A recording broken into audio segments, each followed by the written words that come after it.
आप सभी का स्वागत है। मैं हूं सुमित और हफ्ते का आखिरी कारोबारी सत्र भारतीय बाजार बंद तो प्रेशर में हुए, लेकिन लास्ट आवर में थोड़ा सा रिस्पाइट जरूर आया।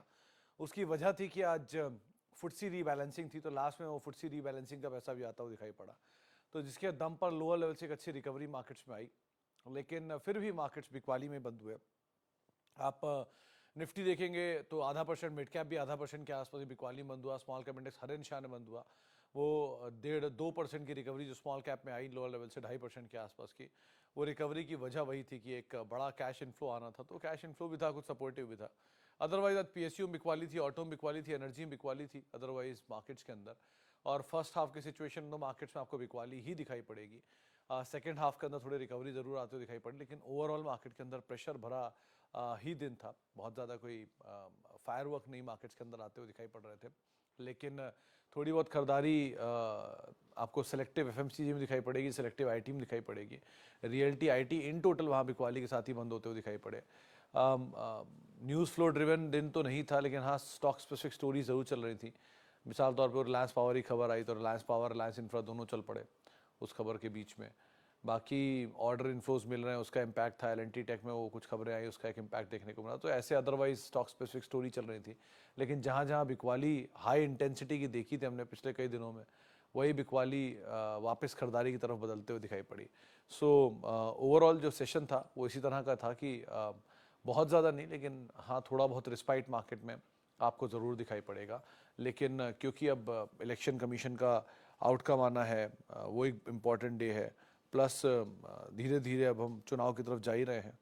सो वो दूसरी चीज़ है जो कि एक इम्पॉर्टेंट साइड पे जाएगी। ऐसे मल्टीपल चीज़ें हैं जिनको आप आगे आने वाले समय में देखने वाले हो। तो लेकिन अदरवाइज अगर मार्केट की बात किया तो मार्केट में बहुत ज़्यादा कोई स्ट्रेंथ तो नहीं मान रहे जानकार। इनफैक्ट दो तरह के जानकारों से बात हुई थी। एक जानकार मान रहे हैं कि मार्केट में शायद थोड़ी सी वीकनेस अभी प्रिवेल करेगी। दूसरी तरह के जानकार मान रहे हैं कि शायद थोड़ा बहुत मार्केट के अंदर बॉटम बन चुका है, तो अब लोअर लेवल से आप थोड़ी थोड़ी यहाँ पर पिकअप करते हुए दिखाई पड़ सकते हो, थोड़ी बहुत खरीदारी यहाँ पे कर सकते हो। तो इस तरह की कुछ चीज़ें आते हुए दिखाई पड़ रही हैं। चलिए अब सवाल जवाब का सिलसिला शुरू करेंगे और बातचीत करेंगे कुछ सवालों को लेकर भी, जो कि अलग अलग माध्यमों से आते हुए दिखाई पड़ रहे हैं। सबसे पहला सवाल जो मेरे पास आ रहा है उसके लिहाज से अगर देखा जाए, नमस्कार सर, शानदार, क्या लिखा है, शानदार view on Tata chemical, please enter which stock. Sir Navneet ji देखो, टाटा केमिकल को में वैल्यू इसलिए दिख रही है क्योंकि टाटा केमिकल क्रॉस होल्डिंग रखता है। टाटा ग्रुप की सारी कंपनियों में क्रॉस होल्डिंग है एक दूसरे की, बारिंग टीसीएस। टीसीएस थोड़ी बहुत ही रखता है सब में, क्योंकि वो खुद कैश का हुआ तो क्यों रखेगा। लेकिन बाकी जो कंपनियों में टाटा केमिकल की क्रॉस होल्डिंग सबसे ज़्यादा है। तो Tata chemical and Tata motor, Tata steel तीनों के रखते हैं होल्डिंग, या टाटा पावर भी रखता है कुछ कुछ। लेकिन टाटा केमिकल सबसे ज़्यादा है, तो लिस्टेड कंपनियों में उसका स्टेक करीब करीब 11,000 करोड़ रुपए के आसपास है, जो इसकी बुक वैल्यू करीब 1,000 रुपये के आसपास बनाता है, लिस्टेड एंड नॉन लिस्टेड मिलाकर। तो बुक वैल्यू के नीचे जब भी ये शेयर जाए तो वैल्यू बाय तो हो ही जाएगा ऑब्वियसली। तो आप वहाँ पर एक्यूमुलेट करते जाएं।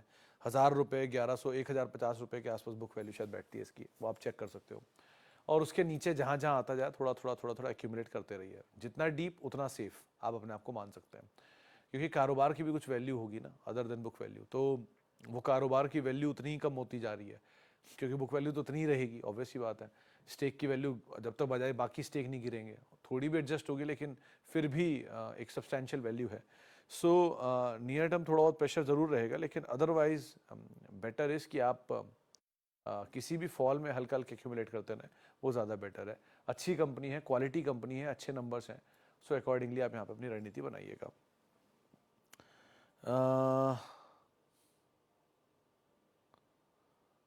Sumit ji, please share your view on ABFRL, Aavas financial, AU small finance bank.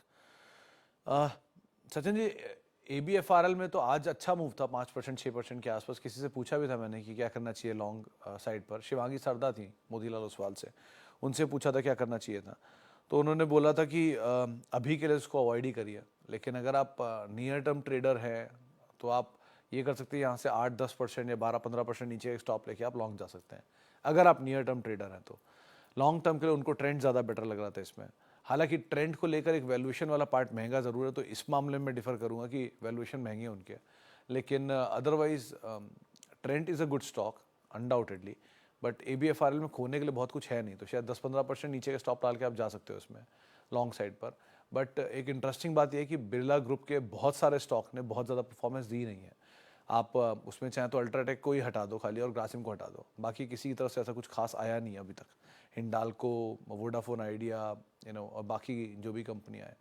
सो इसीलिए एक बार को थॉट प्रोसेस ये कहता है कि आपके लिए ट्रेंड ज़्यादा बेटर है, बट स्टिल फिर भी अगर आप चाहो तो 10-12% नीचे का एक स्टॉप डाल के आप एंटर कर सकते हो उसमें। कोल इंडिया केस में प्रेम साहब आप बने रह सकते हो। इनफैक्ट कोल इंडिया, LIC जो भी सवाल आ रहे हैं, इनके लिए एक ही चीज़ बोल रहा हूँ कि हाँ आप बने रह सकते हो यहाँ पर, और बहुत ज़्यादा शायद मतलब उम्मीदें मत रखना कि ये नीचे आएगा। ये स्टेबल रहेगा, मतलब एक स्टेबल, स्लो एंड स्टेबल वे में चलता रहेगा। अच्छी वैल्यू है कोल इंडिया, वैसे भी among the largest coal company है, और साथ साथ LIC भी अमंग द लार्जेस्ट PSUs भी है, और अमंग द लार्जेस्ट मतलब is the largest insurance company भी है। तो वैल्यू तो दोनों में ही है, एम्बेडेड वैल्यू के आसपास ही काम काज कर रहा है LIC, तो बहुत ज़्यादा कोई मतलब भागने के बाद बहुत महंगा भी नहीं हुआ अभी तक। सो आप इन्हें लॉन्गर ड्यूरेशन ऑफ टाइम के लिए होल्ड कर सकते हो। कोल इंडिया तो एक अच्छी डिविडेंड पेइंग मशीन है, सो इसलिए तो आप उसको वैसे ही रख सकते हो अपने पास। और LIC के केस में भी आप इजीली होल्ड कर सकते हो, बहुत ज़्यादा कोई यहाँ पर रिस्क नहीं है, but for a longer duration of time of course. Thank you, sir, for your good guidance in protein, Tata Chemical, etc. Dharmesh Shah, now what to do in HGS and UPL? Sir HGS तो आप hold करो, in fact नीचे थोड़ा add करो, बहुत छोटी quantity में add करना, लेकिन ऐड कर सकते हो। जैसे आपके केस में आप बोल रहे हैं कि आपके पास 200 शेयर हैं HGS के, तो आप 25-25 के चंक में इसको और ऐड कर सकते हो, थोड़ा थोड़ा थोड़ा थोड़ा ऐड करते चलो। भागा बहुत है इसलिए नीचे आना ज़रूरी भी है इसका, अभी और आ भी सकता है, इसीलिए मैं आपको बहुत छोटे चंक्स में बोल रहा हूँ। 15-15 कर दो चलो, आप 25-25 भी नहीं तो। और रही बात दूसरा UPL केस में, सर आपकी क्वांटिटी भी है आपके पास, सो एक ही चीज़ बोलूँगा, wait and watch is a better choice, क्योंकि यहाँ पर कंफर्मेशन टेक्निकल वाले दे नहीं रहे, फंडामेंटल सपोर्ट आ नहीं रहा, तो शेयर अभी अपने हिसाब से चल रहा है। सो एक बार ही अगर कहीं से भी कुछ साइन मिल जाए तो तब तक वो 100-150 रुपये ऊपर जा चुका होगा। सो इसीलिए थोड़ा रिस्की ज़रूर है। अगर रिस्की बेट आप ले सकते हो तो एक क्लोज स्टॉप लॉस साथ जाना इसमें, 460 का स्टॉप डाल के आप नई पोजीशन ले लो, धीरे धीरे नीचे आया तो निकल जाना, नहीं आया तो वेट करो। और अदरवाइज रिस्की ट्रेडर नहीं हो तो अपनी एग्जिस्टिंग पोजीशन में आप होल्ड करो। निफ्टी का हिस्सा नहीं है, सो इसलिए बड़े फंड की सेलिंग तो हो चुकी खत्म इसमें जितनी होनी थी।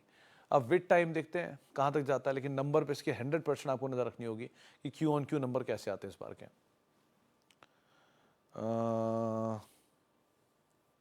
Should I move money from Lal ParaLab to NH or Max Health? Also, if you want SBI card.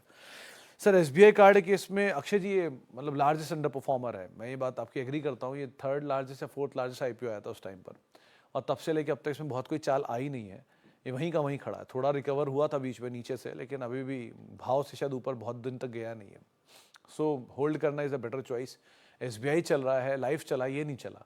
Let's see कहाँ तक ये इसका पेशेंस टेस्ट करता है। कंपनी ख़राब नहीं है, बट समय ख़राब है।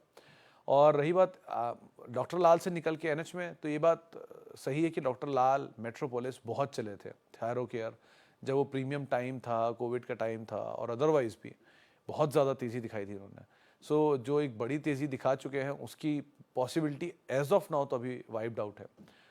NH इज़ अगेन, ये भी बहुत चला, NH इज़ नारायण हृदयालय, अभी तो ये भी बहुत चला हुआ है, लेकिन ये थोड़े जो एक नियर टर्म जग आया था सुप्रीम कोर्ट के फैसले के बाद, उसके थोड़े बेटर साइड पे हुए ज़रूर हैं, मतलब बहुत महंगे से थोड़े कम बहुत महंगे रह गए हैं। So it is a good company, but again एक ही चीज़ है कि आपको वहाँ प्रॉफिट है तब आप निकलिए, प्रॉफिट नहीं है तो मत निकलिए लॉस बुक करके। और थोड़ा नीचे मिले हॉस्पिटल स्टॉक्स तो ज़्यादा बेटर पोजीशन में आप आ जाएंगे। और रहिएगा शुरुआत के 4-5 बड़े नामों के साथ ही, Apollo, Max, Fortis, Narayana Hrudayalaya, Vedanta, इन्हीं के साथ ही रहिए, ज़्यादा बेटर है अभी तो। HGC, इस टाइप की कंपनियों में। ओके, इसके अलावा L&T इन्फोटेक माइंडट्री 5200 के 15 शेयर है, होल्ड और sell? I think you should hold और फर्दर एक्यूमुलेट। अगर आपको कोई नीचे के जोन्स मिलते हैं तो एक अच्छा बेट हो सकता है फर्दर एक्यूमुलेशन के लिए। क्वांटिटी भी आपकी छोटी है तो आप फर्दर, आपके पास बैंडविड्थ भी खुल जाता है एक्यूमुलेट करने का, तो धीरे धीरे कहीं मिलता रहे, एक्यूमुलेट करिएगा। थोड़ा महंगे साइड पे ज़रूर है, लेकिन ये टाइम लेगा, उतने में आपका एक्यूमुलेशन ही पूरा हो जाएगा, फिर आप आराम से इसमें एंटर कर सकते हो। कल अभी किसी ने सवाल ही पूछा थोड़ी पहले कि क्या वो हैप्पीएस्ट पॉइंट की एक्यूमुलेट करना चाहिए क्या। हैप्पीएस्ट पॉइंट के केस में सर आप आराम से एक्यूमुलेट कर सकते हैं, it might take some time क्योंकि बहुत बड़े कंसोलिडेशन में चल रहा है, लेकिन ये क्वार्टर या अगले क्वार्टर तक सिचुएशन बदल जानी चाहिए इसमें। सो इसीलिए मेरे ख्याल से आप कर सकते हो एक्यूमुलेट धीरे धीरे, एक क्वार्टर के नंबर या अगले क्वार्टर के नंबर ही ट्रिगर बनना चाहिए इसकी तेज़ी में। सो आप आराम से चाहो तो कर सकते हो इसको एक्यूमुलेट। अदानी एनर्जी सॉल्यूशन के 110 शेयर लिए हैं, पोर्टफोलियो का 30% एलोकेशन है, निकल नहीं पा रहे हैं काफ़ी दिन से, क्या कर सकते हैं इसमें। तो संजय जी अगर आपने मीडियम टर्म शॉर्ट टर्म के हिसाब से लिया है फिर तो आप स्टॉप लॉस लगा लो, नीचे 1060, पहला 1036, ऊपर 1160 और नीचे 760, ये 3-4 तरह के स्टॉप लॉस इसमें हमेशा रहते हैं या टारगेट रहते हैं। एक 760 वो जोन जहाँ पर पहली बार GQG आया था, 1030 से 1160 इसकी रेंज है, उस रेंज पे काम काज कर रहा है। सो आपको जो इनमें से लेवल सही लगे उसके हिसाब से आप रह सकते हैं फॉर नियर टर्म और medium term. Longer duration of time के लिए सिचुएशन कुछ और रही क्योंकि ये आराम से एक्यूमुलेशन और रेंज में चल रहा है। सो जिस भी दिन ये रेंज तोड़ेगा रहेगी बड़ी तेज़ी, तो आप उस हिसाब से इसको देख के चलना, और इसके लिए 10-15% का मूव कोई बड़ी बात नहीं है। सो आप अगर और आपको ईजी खेलना है तो ये कि कल परसों जैसे जो फॉल आए थे उसमें वापस 900 के नीचे आया था या 800 के नीचे आया था या 1000 के नीचे आया था। सो उन लेवल्स के आसपास आप थोड़ा सा ट्रेड लीजिए नीचे, फिर ऊपर बेच दीजिए, उससे कॉस्ट नीचे आ जाएगी, फिर आप निकल जाइए। तो ऐसे मल्टीपल चॉइसेस हैं, आप जो से चाहो ऑप्ट कर सकते हो। आई हैव रिलायंस के 18 share at 2270, want to add more. तो सर है तो टफ सवाल क्योंकि आपकी जिस भाव पे खरीदारी है वहाँ से बहुत ऊपर रिलायंस, और 2270 पे ये है तो ऑब्वियस याद है आपको जियो के शेयर ही मिले होंगे, तो 1000 रुपये तो शेयर ऑलरेडी ऊपर जा चुका है आपकी खरीदारी से मोटा मोटा। बेटर इज़ कि आप 1000 वो एडजस्ट करने के बाद बोल रहा हूँ मैं। सो बेटर इज़ कि कहीं भी फॉल मिले तो आप ज़्यादा अच्छी चॉइस मिलेगी किसी भी दिन। या तो आप ये करिए कि रिलायंस पे नज़र रखिए, कहीं किसी दिन 2% का फॉल आया थोड़ा ले लीजिए, फिर 1-2% का फॉल आया फिर थोड़ा ले लीजिए, ऐसे ऐसे करके एक्यूमुलेट करते रहिए। कीमत तो आपकी बढ़ेगी, एवरेज तो ऊपर जाएगा ही, इसमें तो कोई डाउट ही नहीं है, लेकिन विद टाइम देखते हैं कहाँ कैसे क्या आता है। लेकिन अभी के लिए तो यही तरीका है इधर आपके पास, और आप वेट एंड वॉच करिए, वो ज़्यादा बेटर चॉइस है। Please share your views on Rajesh export. Munjal साहब एक ही चीज़ मैंने हमेशा बोली राजेश एक्सपोर्ट में कि आपको जब भी कभी मौका मिले exit as soon as possible. मतलब मैं बहुत समय से इस कंपनी को जानता हूँ, इसकी मैनेजमेंट को जानता हूँ, मिला उनसे मल्टीपल टाइम्स। इस कंपनी ने वल्कैम्बी का जब एक्विजिशन किया था सन 2010 वर्ष में शायद किया था, 8 या 9 में या 10 में, उस समय पे स्टॉक बहुत फ्लेवर में आया था और उसके बाद एक तरफा तेजी आई थी। वल्कैम्बी वर्ल्ड का लार्जेस्ट रिफाइनर बना गया था ना, शायद वो कंपनी सिंगापुर की थी या उधर साइड की कहीं की थी, स्विस कंपनी थी। तो उसके एक्विजिशन के बाद ये कंपनी बहुत बड़ी हो गई थी एक गोल्ड रिफाइनर के तौर पे। लेकिन विद टाइम पहले प्रेफरेंशियल इशू के ऊपर इशूज़ चल रहे थे इनके, इनको 6% ऑफलोड करना था, प्राइसिंग ठीक नहीं थी, तब ये 650-700 रुपये की प्राइसिंग मांग रहे थे।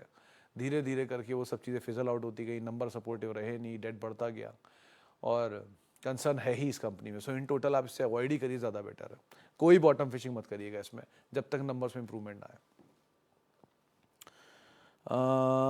Please share you do you have any view on Tesla stock? Tesla? No sir Yugal साहब, I have no idea, zero idea, so I'm not the right man for it. Okay, your view on NSE share from unlisted market for longer duration of time. Akshay जी देखो, unlisted में बहुत ज़्यादा track करता नहीं हूँ, लेकिन NSE को खास तौर पे करता हूँ कि वो उसके बारे में पढ़ा था ना जब मैंने क्या नाम है मैथन अलॉय के, तब मुझे पता समझ में आया था कि NSE क्यों ले रहे हैं, एक्यूमुलेट कर रहे हैं। NSE बेसिकली मैथन अलॉय के पास करीब करीब 700 करोड़ रुपए के NSE के शेयर है अनलिस्टेड स्पेस में। सो जिसकी वजह से इनकी बुक वैल्यू इतनी अच्छी है, 1000 रुपये 1100 की बुक वैल्यू इनकी। एनीवेज, लेकिन NSE केस में सर अभी मेरे ख्याल से शायद 4100-3900 रुपये की रेंज में कहीं NSE का शेयर अनलिस्टेड मार्केट में काम काज कर रहा है। सो एक दो चीज़ें, पहली चीज़ कि अनलिस्टेड मार्केट में आपको अभी लिक्विडिटी मिलेगी नहीं। किसी ने अगर बल्क में शेयर बेच दिए, ऑफलोड कर दिए, जो रिलायंस रिटेल केस में हुआ था, तो आप क्या करोगे? क्योंकि आपके पास डेप्थ नहीं है। जो सारा खेल हो रहा है ये स्ट्रेस टेस्ट का, वो डेप्थ को ही चेक करने के लिए कि अगर आप बेचने पर आओ तो क्या बेचने वाले दिन आप मौजूद रह पाओगे या नहीं, या आपको वो लिक्विडिटी मिल पाएगी या नहीं। 2 वो लिस्टेड मार्केट में है नहीं तो आप कुछ कर भी नहीं पाओगे, कुछ भी दाम जो मिलेगा आपको लेना ही पड़ेगा। ये कुछ वैसा जैसे पहले के ज़माने में होता था ना, शेयर सर्टिफिकेट लगे लगे बिके बिके, उसमें हो गया काम। अब कंपनी के वैल्यूएशन सस्ते हैं एक्सचेंज वाइज, सबसे सस्ता एक्सचेंज है ये ग्लोबली वैल्यूएशन वाइज, तो अच्छी कैश रिच कंपनी है, नंबर भी अच्छे हैं, आशीष चौहान साहब पहुंच भी गए वहाँ पर, so they have good growth going forward. Listing कब होती है, बोल रहे हैं साल होनी ही होनी है, लेट्स सी। तो कंपनी इन टोटल ठीक है, बस डेप्थ का इशू बहुत ज़्यादा है, सो उसको आप ज़रूर ध्यान रखना कि आप उसे कैसे डील करने वाले हो, टैकल करने वाले हो। किसी फाइंड आप बेचने जाओ तो हैवी हैंड्स जो होंगे वो पहले बेचेंगे, तो कहाँ तक शेयर को नीचे लेके जाएंगे पता नहीं। सो इस लिहाज से बस आप तैयार रहना अपने लिए। टाटा स्टील में एसआईपी कर सकते हैं, इंस्टेड टाटा केम में एसआईपी कर सकते हैं, टीसीएस में एसआईपी कर सकते हैं, टाटा इन्वेस्टमेंट में एसआईपी कर सकते हैं अगर आप चाहो तो। ये कुछ नाम हैं, ट्रेंड भी एसआईपी लायक है, महंगा है टाटा इन्वेस्टमेंट एंड ट्रेंड दोनों, लेकिन एसआईपी है तो विद टाइम अगर वो नीचे आता भी गया तो आपको एसआईपी एडजस्ट कर देगा उस चीज़ को। सो ये कुछ नाम हैं जो कि अच्छे हैं एसआईपी के लिए। टाटा स्टील भी खराब नहीं है, बट इक्विटी बेस बहुत बड़ा है इसका, उसमें रिटेल पार्टिसिपेशन बहुत ज़्यादा है टाटा मोटर की तरह, तो इसलिए इसका ध्यान रखिएगा। Okay sir BEL holding 1000 share bought today for 6 to 7 months। Sir एक चीज़ ध्यान रखिएगा राजकुमार जी की ऑलरेडी बहुत भागे हुए शेयर हैं, चाहे IRFC हो, RVNL हो, BEL हो, HAL हो, तो इनमें ना तेज़ी की गुंजाइश अब उस तरह की मत रखना जो मिल चुकी है ऑलरेडी। आयरेडा अखबार फिर भी लग रहा है क्योंकि वहाँ ऑलरेडी करेक्शन भी ठीक ठाक आ गया है, लेकिन बाकी अभी भी वहीं के वहीं है, बहुत ज़्यादा टूटे हैं नहीं। तो एक दो झटके अगर लगे, थोड़ा ऊपर जाएगा फिर झटका मारेगा, फिर थोड़ा ऊपर जाएगा फिर झटका मारेगा, तो अकॉर्डिंगली एडजस्ट होता रहेगा। तो ज़रा इस तरह से देख संभल के इसमें आप कॉल लेना। आपने 6-7 महीना लिखा इसलिए बोल रहा हूँ ये बात। ओके जी, अब कुछ और ITC hold sir, permanent hold है वो, तो मतलब उसको तो आराम आराम से होल्ड करिए, एक्यूमुलेट करिए, नेक्स्ट जनरेशन के लिए पास ऑन करिए। अभी किसी ने एक सवाल मुझे भेजा था पूछने के लिए कि उसमें करना क्या चाहिए। 1972 में उनके फादर्स ने ITC लिया था 270 रुपये के दाम पर, और वो होल्ड कर रहे हैं आज भी। तो वो पूछ रहे थे सर्टिफिकेट कैसे ट्रांसफ़र कराऊँ वगैरह, तो आप खुद ही अंदाज़ा लगा लीजिए कि वो आज भी होल्ड कर रहे हैं, तो उनके करीब उस समय के शायद 1000-1500 शेयर थे, दोबारा पढ़ना पड़ेगा, 100-150 या 300-400 शेयर थे, वो 17,000 शेयर बन गए वो स्प्लिट बोनस हो के। So with time ITC is a well generating stock, आराम आराम से डिविडेंड देगा, कंसिस्टेंट कंपाउंडर है, शांति से उसे पोर्टफोलियो का हिस्सा बना के रखिए। आज इनफैक्ट ये मैंने बहुत लोगों से ऑफिस में भी पूछा था कि आप एक ऐसा शेयर बताइए कि अगर आपको आज ही लेना हो और अनंत काल के लिए लेना हो, यानी कि आपको शेयर लेकर बस भूल जाना है, तो कौन सा नाम होगा। तो बहुत लोगों ने बहुत सारे नाम बोले, कुछ नाम मैं आपको रख देता हूँ। यूनाइटेड स्पिरिट्स, नहीं मैंने नहीं बोला ये, यूनाइटेड स्पिरिट्स, कुछ ने मारुति बोला, कुछ ने रिलायंस बोला, कुछ ने HDFC बैंक बोला, SBI आया, TCS आया, ये सर्वे था ऐसे निकाला था। तो इसमें एक चीज़ कंफर्म हो गई कि एक ने अपोलो हॉस्पिटल ही बोला था, तो एक चीज़ कंफर्म हो गई कि सब लोग वही बोल रहे हैं जो लार्जेस्ट प्लेयर हैं अनंत काल के लिए, चाहे रिलायंस हो, HDFC बैंक हो, TCS हो, SBI हो, ICICI हो, यूनाइटेड स्पिरिट्स हो, इवन अपोलो हो। तो और भी लोगों से पूछते ही रहूँगा इस चीज़ में, क्यों? क्योंकि अनंत काल के लिए जब आप जाते हो, मतलब कि longer duration of time where you are not suppose to see it back, तो आप हमेशा वो लेते हो जो लीडर होता है, जिसकी एग्जिस्टेंस पे कोई सवाल नहीं उठता। उनकी ग्रोथ पे सवाल उठ सकता है कि वो ज़्यादा ग्रो करेंगे या कम ग्रो करेंगे, लेकिन उनकी एग्जिस्टेंस पे कोई सवाल नहीं है। सो ऐसी स्टॉक को आप हमेशा के लिए एक तो एटलीस्ट आइडेंटिफाई कर ही लो, जिसको आप हमेशा के लिए लेके रख लो कि ये शेयर मैं धीरे धीरे एक्यूमुलेट कर रहा हूँ, नीचे आएगा और करूँगा, और उसको एक स्टॉक कोई भी आप चुन लो अपने पोर्टफोलियो में। बाकी आप मतलब 90% पोर्टफोलियो अपना जो मर्जी करते रहो, उसमें लार्ज मिड स्मॉल करते रहो, लेकिन एक ऐसा स्टॉक आप जरूर चुन लो जिसको आप अनंत के लिए रखो कि हाँ ये स्टॉक मेरे पास हमेशा रहेगा, वॉट एवर सिचुएशंस, इसका डिविडेंड ही खाऊंगा मैं। सो या इसको मैं ग्रो ही करूँगा, इसको मैं होल्ड करके अपनी नेक्स्ट जनरेशन के लिए रखूँगा। तो एटलीस्ट वो एक स्टॉक ज़रूर रख लेना। ये एक अच्छा सबक था सीखने के लिए मेरे पास, तो मैंने सोचा आप लोगों को भी शेयर कर देता हूँ। कुछ और सवालों में अक्षय जी का सवाल है, शुड आई मूव मनी, ये तो हम बातचीत कर चुके हैं। SBI card versus Paytm, any day SBI card Malik साहब। पेटीएम नहीं मैं इसमें रख सकता, लेकिन हाँ SBI card is always a good bet comparatively. और लॉन्ग टर्म के लिए मारुति लिया जा सकता है अली साहब, वही उनमें से एक ही नाम ये भी है। वारी रिन्यूएबल बहुत चला हुआ है हरविंद साहब, थोड़ा सा कंट्रोल करिए इसको, मतलब इनफैक्ट इससे बेटर तो आप उसमें जा सकते हैं जो KP green energy and all है, ये फिर भी उतने नहीं चले हैं, चला तो वारी भी उतना ही और ये भी बहुत है, लेकिन थोड़ा नीचे मिल जाए तो ज़्यादा बेटर डील रहेगी। चले फिलहाल अब इतने सवालों शामिल करूंगा, माफ़ी उन सभी लोगों से इनसे बातचीत नहीं हो पाई। बहुत बहुत शुक्रिया उन सभी लोगों का जिन्होंने सवाल पूछा। आपसे मुलाकात होगी अब सोमवार को। आप मेरे साथ जुड़ सकते हैं @सुमित रिसर्च मेरा ट्विटर हैंडल है, सोशल मीडिया हैंडल है। किसी भी निवेश से पहले अपने वित्तीय सलाहकार की राय ज़रूर ले लें। और CNBC आवाज़ के YouTube, Facebook, इंस्टा पेजेस पर आप हमारे साथ जुड़ सकते हैं। फिलहाल इतना ही, नमस्कार।